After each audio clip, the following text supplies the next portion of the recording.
In the north of Europe, the Baltics and the Scandinavian lands constitute one of the most critical lines of defence against Russia.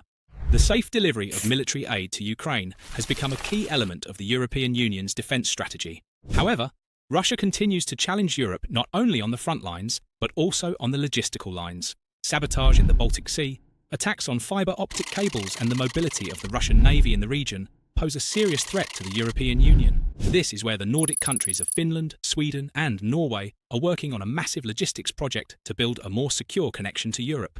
The Helsinki government aims to create a direct route to Europe with bridges, rail and road lines across the Baltic Sea. But is this project really feasible? How can Finland's plan reduce Russia's influence in the Baltics? And could these alternative routes enable faster and safer delivery of military aid to Ukraine? We will now take a closer look at whether this is possible and in which direction there could be connections between Europe and the Nordic lands. We will also look in detail at the implications of these common logistics routes for Russia. But first, please do not forget to subscribe to our channel, turn on notifications, and give us a like to stay up to date with our content. Let us start now. The Baltics and the Scandinavian territories are among the best blocking zones for Russia at the moment, especially in the context of the European Union's efforts to stop Russia without the support of the United States. The Scandinavian power is of great importance. Finland, Sweden and Norway are important suppliers to the Baltics and from there to Europe. The fast and safe delivery of military aid from the Nordic region to Ukraine is seen as a critical element for Europe. This is because risks such as logistics costs and Russia's sabotage on connection routes worry the European Union first and the Baltic and Scandinavian countries second. Norway, for example, recently announced that a huge wealth fund of $1.7 trillion will be used for Ukraine, and military aid will be provided through this budget. The Swedish government announced that it would provide Ukraine with 13.5 billion krona, or around 1.23 billion United States dollars, in funds and equipment as part of the largest military aid package to date. The Stockholm government announced that it would increase the number of Stridsbot 90 combat boats donated from the Swedish Armed Forces stockpile to 32 boats, and would send 1,500 TOW anti-tank missiles and 284 anti-tank guns. Finland announced a military aid package worth more than $200 million. This was Finland's 27th military aid package to Ukraine. So, how does all this military aid, main battle tanks, armoured infantry vehicles, missiles, weapons and bullets reach Ukraine? Are there viable, low-cost and reliable ways for this military aid from the Scandinavian lands to reach Ukraine? And how far away are these alternative routes from Russian sabotage threats? As you know, the Russian Navy and the Shadow Fleet can deeply monitor and intervene in the logistical activities of the Nordic countries through the Baltics towards Europe. Most tragically for the European Union, Russia can even access and damage submarine fibre optic cables in the Baltics. Normally, Russia also has the potential to affect logistics from Scandinavia to the European Union. Nowadays, the Nordic powers have put this critical issue on the table and have started important work on a common connectivity route with Europe. Finland has been at the forefront of this. The Helsinki government has made news by presenting shocking projects to connect the Nordic lands to Europe. For Russian President Vladimir Putin, these projects will perhaps have an even stronger impact than nuclear weapons. This is because the Finnish projects not only aim to connect Scandinavia to Europe in order to deliver military aid to Ukraine, but also to dramatically increase economic ties between the two sides. Finland is considering options to build a bridge across the Baltic Sea, as well as road and rail links to Europe. With this project, Finland's connection to Europe could be further strengthened by a new line across the Baltic Sea to its neighbours Sweden and Estonia. The Estonian connection would probably be a Helsinki-Tallinn route. The Swedish route is under discussion in the Confederation of Finnish Industry. A new report published by the Confederation of Finnish Industry recommends building a bridge or tunnel between Sweden and Finland in the context of rising geopolitical tensions and European Union plans to connect the continent. Tiina Haapasalo, Chief Policy Advisor for Transport and Infrastructure, said that Finland needs to secure maritime transport in the Baltic Sea, while creating new logistics routes and secure connections to Europe. If there is any tension in the Baltic Sea, alternative routes will be needed, Haapasalo said. The lobby group wants the Finnish government to launch a study focusing on 3 fixed link options to better connect the country to the rest of Europe via the Baltic Sea. The 3 proposed routes include a tunnel or bridge between Helsinki and Stockholm via Turku and the Åland archipelago, and an underwater tunnel between Helsinki and Tallinn. A possible Helsinki-Stockholm link could also connect to Copenhagen via the Øresund Bridge. What was once considered a far-fetched idea is now seen as a success. with a record 7.5 million toll station passengers in 2024. Connecting Copenhagen and Malmö, the bridge is a critical artery linking Sweden to the rest of Europe. When the bridge first opened in 2000, it was met with much fanfare after more than a century of negotiations. Since then, it has transformed travel and trade between Denmark and Sweden, setting a precedent for future large-scale Nordic infrastructure projects. With an average of more than 20,000 road crossings per day, the bridge generated a profit of €215 million in 2024. From a geopolitical point of view, the situation has really changed, and this has brought a new light to the debate. So there is a stronger push from the Finnish side. Now, Finland's project to connect to Europe via Sweden and Estonia could recreate the dynamics of all these routes. The Finland-Sweden and Finland-Estonia connection could increase the importance of the route between the Danish capital Copenhagen and Malmö. All these connection routes could strengthen the Baltic countries' spiral with Europe and create more resilient logistics lines against Russia. However, experts say that an infrastructure project involving different countries will require a long research process and will face challenges. If we are talking about a project from Sweden to Finland across Åland, it would probably be much more challenging than the Öresund Bridge, which is actually quite simple. However, analysts say that the proposed connection is not impossible and would drastically change the economics of transportation in the Nordic countries, especially between Sweden and Finland. Coming back to the broader political aims of closer cooperation between the countries, there is no doubt that it would be welcomed. This massive project could drastically change the economic geography of southern Finland and Sweden and undermine Russia's plans to reach the Baltics. It is also true that there could be more rail and road transport to the European continent via Denmark and Germany, so the transport capacity on the Swedish side needs to be analysed. The Finnish government could issue an immediate call to action to emulate infrastructure and development projects in the rest of Europe, especially now that the Russian threat is so close to Europe and then to the Nordic lands. The Helsinki government should do something about it so that the risks can be further contained. The Fehmarnbelt Tunnel, an 18-kilometre rail and road link between Denmark and Germany, will speed up rail journeys by 2 hours and road journeys by more than 1 hour when it is completed in 2029. With this project in mind, Finland can already start building Helsinki-Tallinn and Helsinki-Stockholm routes. Other projects scheduled for completion by 2030 include Rail Baltica and the North Bothnia Line, which will provide high-speed rail traffic to Warsaw via the Baltic states and establish an electrified double-track railway between the Swedish cities of Umeå and Luleå. According to the Finnish public broadcaster Yle, the Finnish government has allocated €200,000 for feasibility studies for a connection between Umeå and Vaasa in 2024 in an area called Kvarken along the Gulf of Bothnia.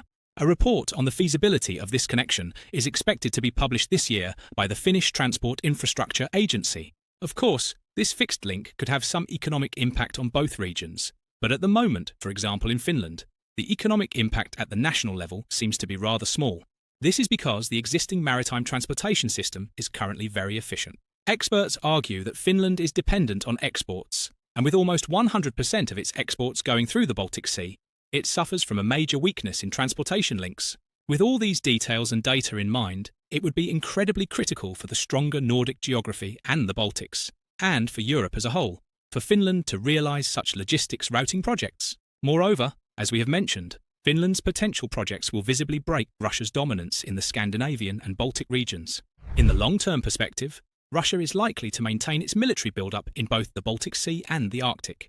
Following the accession of Finland and Sweden to NATO, Russian military thinkers and planners increasingly see the two theatres as contiguous spaces. Around the Baltic Sea and in the Arctic, NATO member states must be prepared for an ever wider range of military responses as they confront Russia's aggressive policies. These responses will be designed to deter and destabilise NATO member states, with the explicit aim of forcing the latter to change their policies towards Russia.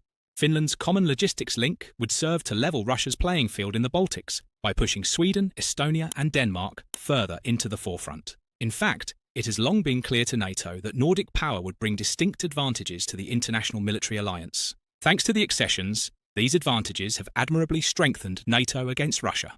The accession of Finland and Sweden to NATO has simplified the organisational geography. Russia now faced a full set of NATO member states in both the Baltic Sea region and the Arctic. Russia is surrounded by 8 NATO members in the Baltics and 7 in the Arctic. Surrounded by NATO countries, Russia provoked this unwanted development with its illegal invasion of Ukraine in 2022, and its aggressive policies towards a long list of neighbouring countries, including Finland and Sweden.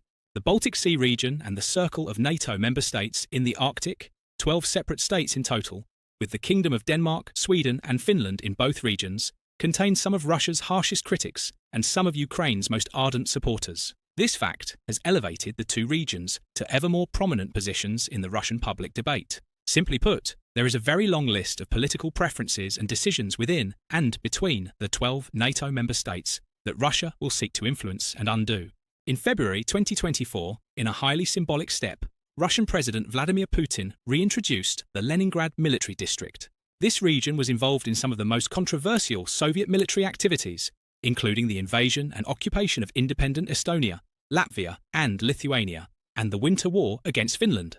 Its reintroduction largely reflected a political desire to capitalize on its many conflict connotations. Another desire was to signal a more focused approach in the northwest strategic direction, including Sweden and Finland and the Arctic. Since only two of the main doctrines underlying Russia's approach to the Baltic Sea region and the Arctic have been revised since the full-scale invasion of Ukraine, experts have relatively little in terms of official guidance. However, a revised naval doctrine was signed by Putin in July 2022, followed by a revised foreign policy doctrine in March 2023.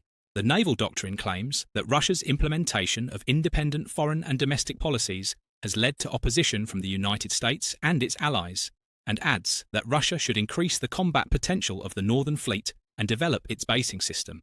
The foreign policy doctrine points out that Russia should neutralize the course of unfriendly states towards militarizing the Arctic and limit the possibilities for Russia to exercise its sovereign rights. The foreign policy doctrine also invites non-Arctic states that pursue a constructive policy towards Russia to join Russia in the Arctic.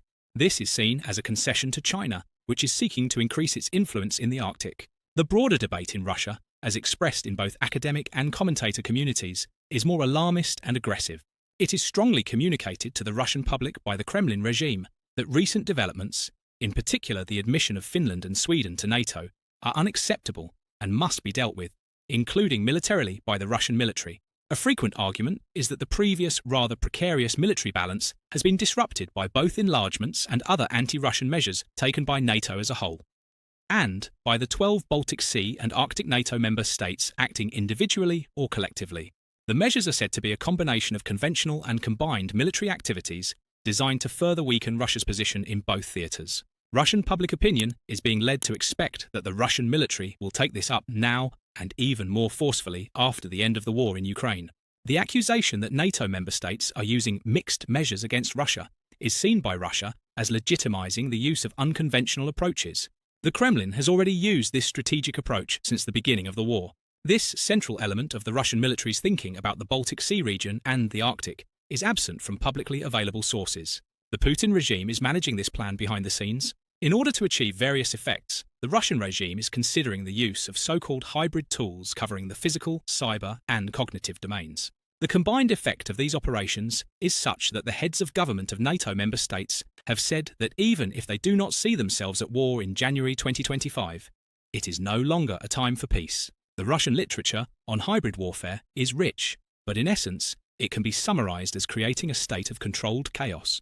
The extreme fusion of state, controlled and private, military and civilian, kinetic and non-kinetic assets in Russia offers military planners a wide range of opportunities when trying to impose controlled chaos on other Baltic Sea or Arctic states. The focus of these latter states is largely on the protection of undersea cables and pipelines. On January 14, 2025, NATO announced the establishment of a Baltic Sentinel, including surface ships and maritime patrol aircraft, to monitor and protect this critical infrastructure. This NATO initiative represented both defence and deterrence against Russia. The hybrid attack vectors in the Baltic Sea region and the Arctic are so numerous, and Russia's comprehensive approach to the use of hybrid means is so well established that Russia should be expected to continue to operate in this way. NATO member states need to be cognizant of the fact that this is not only about the maritime environment, but also about the land, air, cyber, and even information domain. Both the Baltic Sea region and the Arctic are regions of great military importance and symbolism, and Russia will tend to maintain its military build-up in both theatres. This is why the ideas that Finland is working on, bridging Estonia and Sweden, creating a submarine passage, would give NATO a great advantage over the European Union.